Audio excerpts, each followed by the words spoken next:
Thank you. Thank you. So we talk a lot about generating leads. We talk a lot about attracting website visitors, converting these visitors into leads, and it kind of looks like this.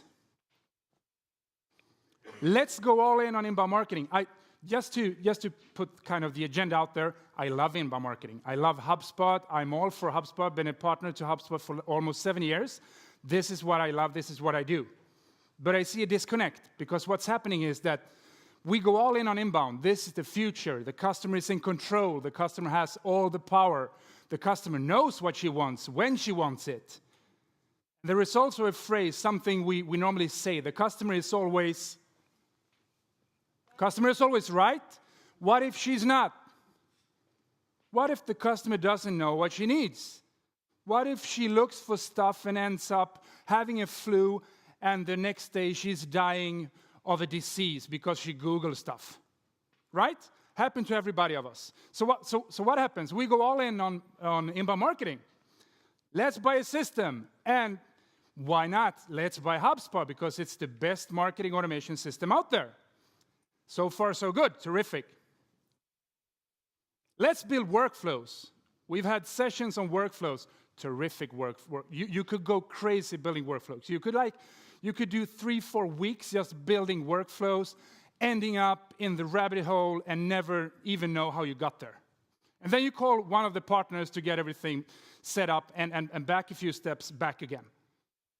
Because what happens? We build the workflows, we build the processes, we actually have people doing things, sending out content. And by the way, content, I love content as well, but I have an expression which is, there is a lot of content out there. It's a bunch of content things going around, and it's an overflow of crappy content, to be honest with you. Most of us, not the ones in this room, but many other companies are actually producing a lot of crap.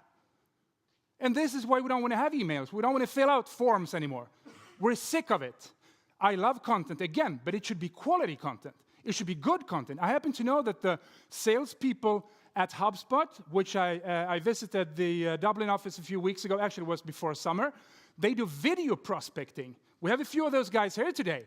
I mean, that's using content in a really good way, trying new things, getting personal, not sending all the emails all the time. And email is not wrong if you do it right. That kind of sounded a bit tricky, but so what happens? We generate leads, okay? So we have a KPI. Let's generate X amount of leads. What happens then? Has anybody in the audience sat down in HubSpot or any other marketing automation system to find out that the quality of the leads are pretty bad? Anyone agree on that? How many of you in here today have implemented inbound marketing to a machine using people, process, and tools to generate business for you? How many do this on a daily basis flawlessly? So we have 3 hands, we have 1 now. Still good. I want to speak to you afterwards, because I could actually learn a few things from you. So the ones of you who don't do it flawlessly, I think you might have a few different challenges, and I'm going to address the challenges today. The elephant in the room. As you can see, I've dressed up in a suit because I see myself as a sales guy. I've been selling for all my career, and I had a vision 6-7 years ago where I also understood that it's not going to be easy to cold call people. It's going to be much tougher. I see all of the salespeople I train and coach out there, they have a really tough time booking meetings, because we're fed of salespeople calling us and trying to book meetings with us. So this is a really good thing. But this is the reality. We have a sales department. Have you seen this movie? If you haven't, what is it? Jerry Maguire. He actually says, show me the money. And this is what it's all about. So show me the goddamn leads. Because we've invested £500,000 in a system, and we just get the same crappy leads as we've always received before. Difference is, we used to get 500 crappy leads a month. Get 500,000 crappy leads if we do inbound marketing really good and communicate crap. That's where we end up, right? This is from HubSpot directly. State of Inbound is a report, a yearly report, where HubSpot ask a lot of questions to the community. What are the biggest challenges you're seeing for 2017 and 2018 respectively? 17, generate traffic and leads. 6 out of 10 people saw the biggest challenge being generate leads. Okay, so now we're doing this. Everybody's generating a lot of leads and a lot of traffic. So what is the challenge now? Well, converting the contacts and the leads to customers. 7 out of 10. How many of you in the audience today are having a hard time converting all the leads into actual business? Hand up, where you can track and follow up and actually see that you have closed business with the help of inbound. Okay, so I think you're lying, a few of you, but that's quite okay. Because to actually go from generating a website visitor to close a lead, it's a pretty hard thing to do. Why is this happening then? Why are we having challenges in terms of generating business with the help of inbound marketing? Anyone? Any ideas? Why is it so tough to actually generate quality business based on what we're doing with HubSpot and inbound marketing? Feel free to raise your hand or just scream out loud. Yes?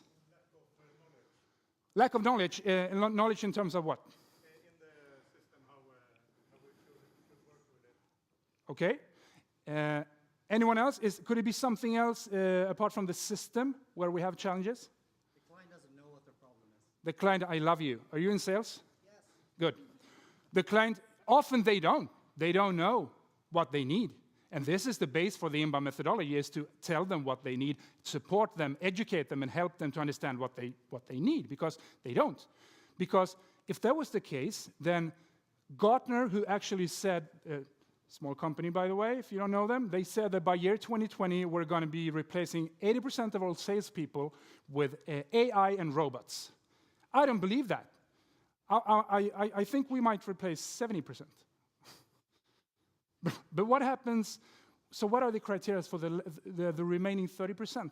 Well, we need to sell in a new way. We need to communicate value, and we need to meet the customer where they are. We need to do every inbound-ish stuff we've heard so much about. It's even called inbound sales now, which I think is a good thing, because the thing HubSpot teach in terms of inbound sales is really good. It's value-based selling, and this is where we need to go.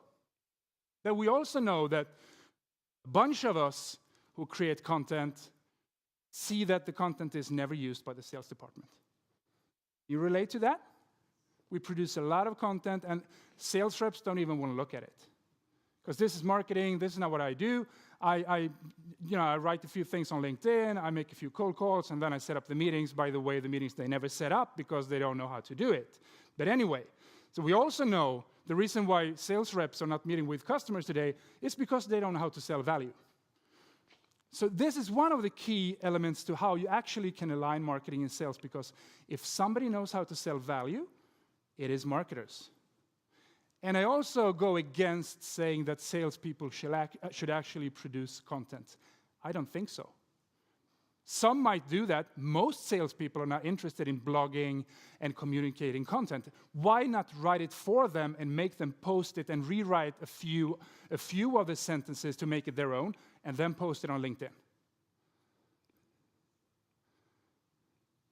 And this is probably one of the most, it makes me so frustrated when I meet companies, because if a marketer says, we've got a new lead, what does a sales guy say, or a saleswoman? Not another crappy lead, please. I'm fed up with bad leads. I don't want to have them. I won't invest my time. I'll do my own research, and I'll close my own business. Inbound marketing, the new shiny thing. Not as shiny anymore, but still a pretty new thing to many organizations. Otherwise, we would have like 10,000 people attending today, which we don't. Not relevant to me as a sales guy or a saleswoman, because inbound is something from marketing. So what about building brand to attract the right customers, the right personas, which, by the way, is the same thing as a stakeholder, but it's a marketing term. So we call the same thing different things. Waste of money. If I can't see the deal, if I can't see the money, if I can't see it in my opportunity pipeline in the CRM, it's not going to be interesting for me. And then we have this. This is a marketing department, really good on inbound and really focused. Form submissions, conversions, marketing automation, content, web traffic. What do you think a sales department would say using different words? Do you have any ideas? Instead of form submissions, what do they actually want in sales? Instead of content, what would they say instead? Because they don't say the same thing. And this is the part of the puzzle which is really, really important, to speak the same language. It's basically like a man and a woman. In many cases, we try to communicate, but it doesn't work. Right? So you can, most of the women actually smiling, and the guys went like, it's not me. I can speak with my woman. I don't have that problem. Not me, everybody else, but not me. I'm generating business and leads, a bunch of them. I'm going to kick everybody in Salesforce so I do everything 100% correctly. Maybe not so. Let's have a look at the sales guys or sales women. They want to have phone numbers. They want to have demo requests. They want to have email blasts. They want to buy an email list, put it into HubSpot, and blast 500 people. That might not be a good thing to do, depending on how you got the list and what kind of a relationship you do have with the people on the list. Product specs and pricing, requests for proposals. They want to have customers asking for business, asking for offers, proposals, which never ends well anyway, because if they've gone that far down the buying funnel and they ask you for a price, you're probably not going to get the deal. And unfortunately, we've already made up our minds. Like, their job is so easy. I can't hit my numbers because marketing didn't drive enough leads. One of our customers, a really good customer today, when I met with them first time 3 years ago, they wanted to generate over 7,000 leads. That was the CEO who said 7,000 leads during the next year. So my question would then be, obviously, do you want to have good leads or bad leads? Do you want to have quality leads? Do you want to have a bunch worthless leads? Do you want to have fewer leads and quality? Well, I don't know. I just have a figure, 7,500.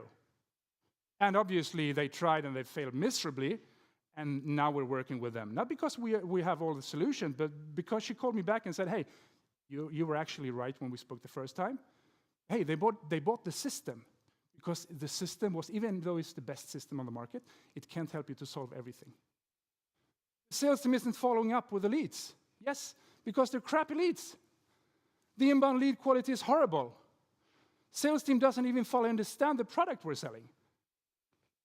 Maybe if marketing spent less time on social media and helped us, we would have a good fit. And this is a salesperson who hasn't understood anything at all. Because if you're still trying to cold call 500 calls a day during all of the year and booking 2 meetings, you're doing something wrong. And you should speak to a marketer because, hey, if you're in sales, speak to them. They know that it's a shift going on. They know what's happening out there. And social is actually good for you if you use it in the right way. And I'm not saying use LinkedIn to communicate the crap you send in emails normally and reach 5,000 people with the same crap. That's not what I'm saying. I'm saying use the right channel with the right messaging to address the right customers. So, is there a solution? Well, I have, after a few different client cases, after doing this ourselves, after meeting with a lot of sales and marketing people, before I go into this, let me just say that I sound like I hate marketers and marketing. Not so at all. But I happen to be, the reason why people contact me and want to talk about inbound and HubSpot is because, and the reason why I'm speaking at events like this is because I'm a sales person who actually understands what's going on in digital and marketing. And I can help marketers because most of the clients I actually reach are CEOs or marketing managers. That shouldn't be so, but it is, because they can kind of find an ally in me to help them communicate with the sales department, because it's being quite a challenge in many cases today. But let's go into the solution then. Well, does anybody know who Joe Pulizzi is? Okay, so if you're most marketers, Joe Pulizzi wrote the book on content marketing. He also wrote, the last one he wrote was Killing Marketing, 1 year ago, 2 years ago. He says that, what if placing marketing solely in the marketing department is killing the approach of marketing as a strategic business process? Let it sink in, Take a photo, think about it, because this is the solution to all the problems we have. What if marketing and focusing on lead gen and doing marketing stuff is actually misaligning the two departments even more? What if we actually speak to the CEO and the board members and tell them, hey, marketing is driving revenue, should be driving revenue.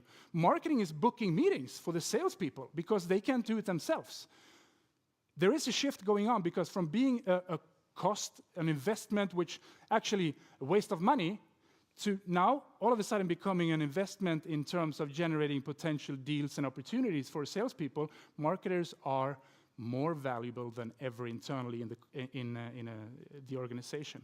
So you should take really big credit. And the ones of you who are actually here today, doing inbound, doing HubSpot, I mean, you're like light years away from your competitors on the marketing side. So the companies who actually took it a step further are also seen as a business-driving department and not a marketing department. So the first thing I think you should agree on is, because it goes back to content overflow, crappy content going out there. We're communicating. When we started blogging, B2B blogs, everybody started blogging, communicating whatever they were thinking about to anyone who would listen. And the quality of the leads would definitely, obviously, be really bad. So who are we trying to reach in terms of companies? This is something sales departments have been doing for ages.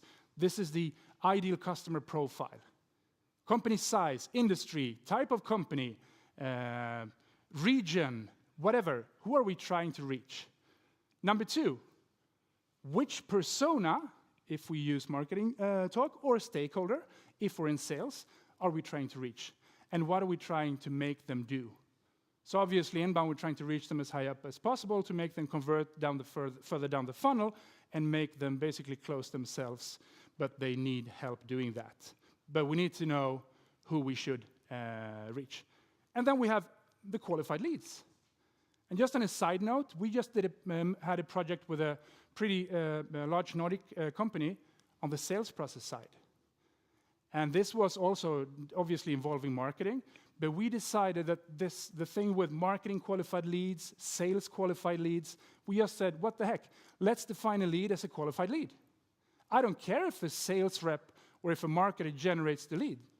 And we also said, hey, you should put a commission on marketers because they help you generate revenue. What if they get part of the money you pay the salespeople today because they're actually helping them to close business? And we had a bunch of different discussions where we kind of wanted to change the traditional way of thinking. So the topic of the speech is how to align 3 different things to make this work. So people, so we need an organization. We need people doing things. We need specific roles with responsibilities, KPIs connected to the roles, and we need to have a very specific part of the company where we know exactly what's expected of us and what we need to do. We need a process. We need a sales process, a marketing process. We need a handover process where all the leads and qualified or unqualified are actually managed by both sales and marketing. And then we need tools, obviously. Unfortunately, and this is something HubSpot preaches themselves as well, it's not about the tool. Even though they know they have the best tool on the market, they're not pushing the tool. They're pushing the inbound methodology, because if you get that, you want to implement it in a tool, and they have the tool for that. That's basically what you should be doing with your customers as well. Reach them where they are, make them have an aha moment, insightful moment to understand what they didn't know before, and then make them convert and buy whatever product or service you're selling. And I want to touch just shortly on a role which is, do you know who Aaron Ross is? Predictable revenue. Aaron Ross was one of the founders, actually founded Salesforce.com, the big CRM system. So he wrote a book, I think it's like 15 years old, 10, 15 years old, Predictable Revenue. And he highlighted one of the most important roles to build a sales and marketing organization to be the sales development role. So why is this important? Well, it is because if you want to make the automated marketing to actually convert into deals, you need to have people doing things when they need to do things. So the 30% salespeople surviving the next 2 years, those are the ones who are actually going to be managing the qualified leads and closing them into business. So we used to have a sales development role, which was kind of a junior telemarketing role. I would say that if you look at a sales department or a sales and marketing department in the next slide, a sales development representative is responsible for managing leads, handing them over to a sales rep. Sales rep has a key account manager who manages all the big clients and the big accounts. And then we have customer success. Customer success is a pretty new thing. SDR, pretty new thing. If you want to know more about SDR, I actually saw somebody wrote a blog post on it. It wasn't me, even though I have one on our website, but just yesterday about SDR and how undervalued that role actually is. So if we look at what an SDR is, well, we have a marketer. So we have inbound. We generate leads. We generate campaigns, a lot of content. We do a lot of stuff. So then we have an SDR. And finally, we have the sales rep or the account executive. We love to give ourselves a lot of different names. Account manager, strategic account manager. Like how many sentences or how many names could you have for a sales guy? Anyway, this is what happens. Leads are being generated. We have qualified leads, and we define qualified leads on these are the customers we're trying to reach. This is the person where we want to book a meeting with, and these are the topics we want to discuss. So this is a good lead. This is a qualified lead. So traditionally, we hand them over to a sales rep, and they try to book the meeting. And sometimes they book the meeting, and sometimes they don't, because we still have a challenge if we're in sales that we're very product-focused, and we do want to put the proposal forward as soon as possible, and we want to speak about ourselves and our products. So if we have an SDR in between who books the meetings for the sales rep, we have another story. And why is this good?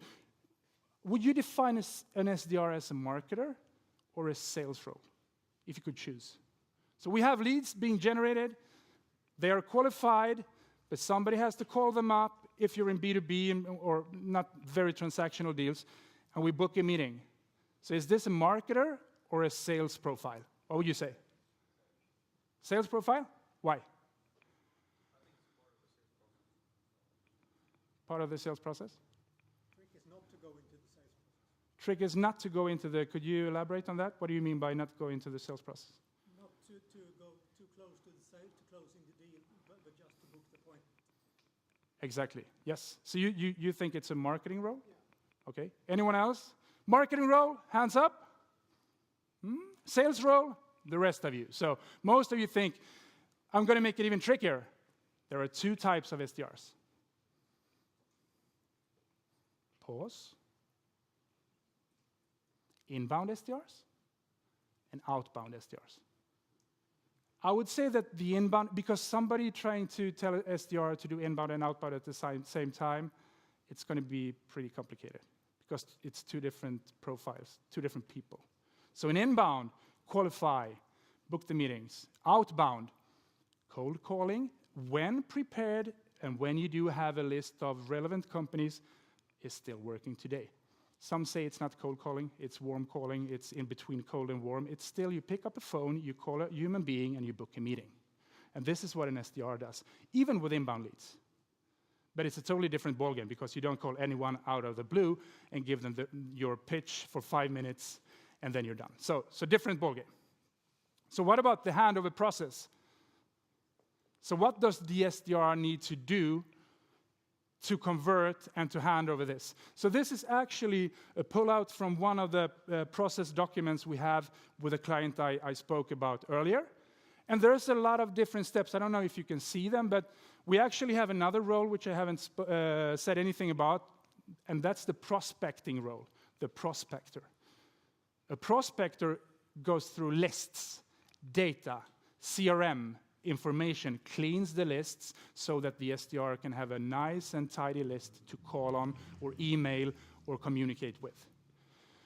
So a few things happens, clean the lists, Map against customer profile, identify mobilizers, decision makers, research, hand over to SDR, SDR, hand over to sales executive, account executive after doing connect call and discovery call. So finding out over the phone if we should meet at all to not waste each other's time. Jonas spoke about service level agreement. Jonas at Avidly.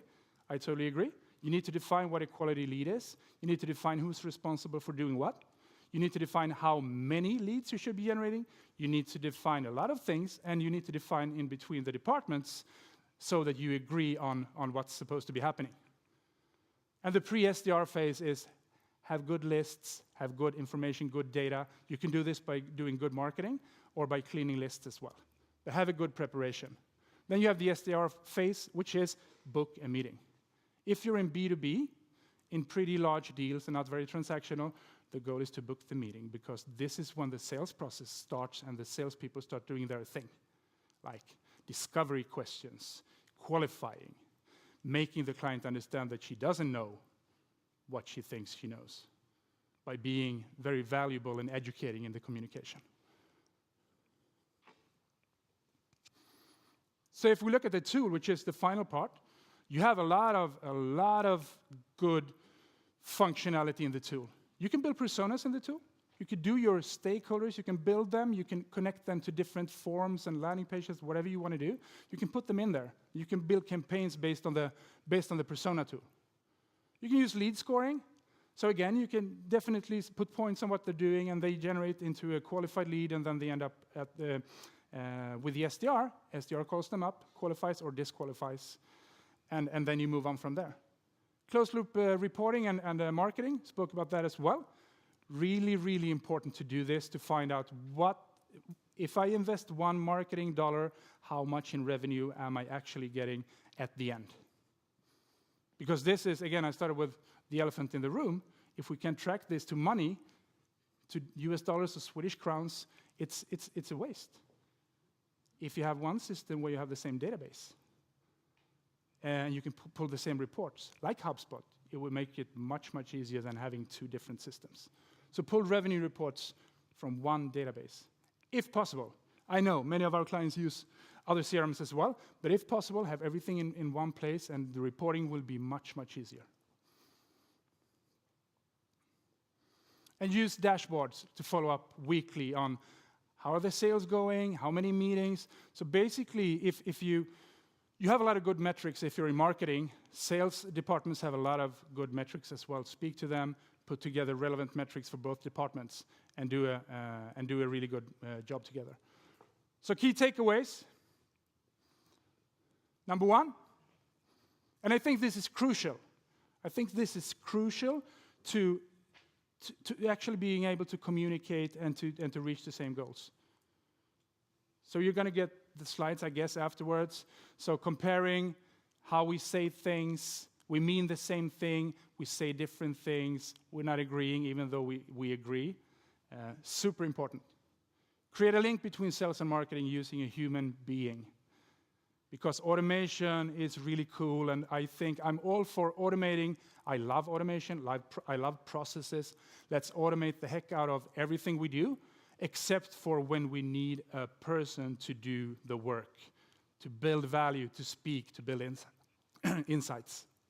And number three, implement, if possible, implement and use one single tool with one database, with one set of contacts, companies, and integrations. If you want to kind of try me out, see if I talk a lot about building value and supporting customers. We do have a blog where we communicate kind of these challenges. I have a specific blog post on the SDR. If you want to find out more what that role is about, you can find that on our blog as well. And I also have a Swedish podcast where I co-host an old colleague to me. He's based in Gothenburg, and he does productivity and efficiency trainings. So we do every other week, we do one sales and marketing episode, and he does another on productivity and personal efficiency and leadership. All right. Thank you.